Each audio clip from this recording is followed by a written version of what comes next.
దిగవంత BRS cantonment MLA Lasya Nanditha road ప్రమాదం కేసులో పోలీసులు కీలక పురోగతి సాధించారు. లాస్య కారు ఢీకొన్న టిప్పర్ లారీని పట్టణచెరువు పోలీసులు గుర్తించారు. యాక్సిడెంట్ జరిగిన రోజు టిప్పర్ను ఢీకొనడం వల్లే లాస్య నందిత మృతి చెందారు. టిప్పర్ డ్రైవర్ను పోలీసులు అదుపులోకి తీసుకున్నారు.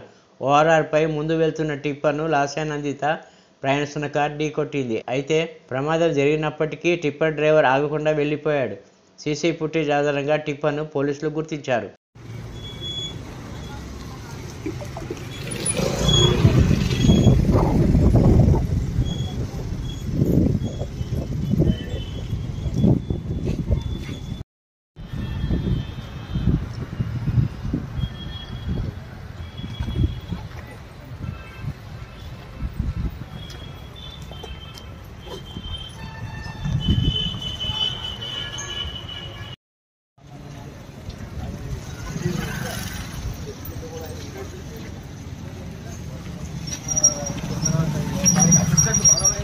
వచ్చాను కదా.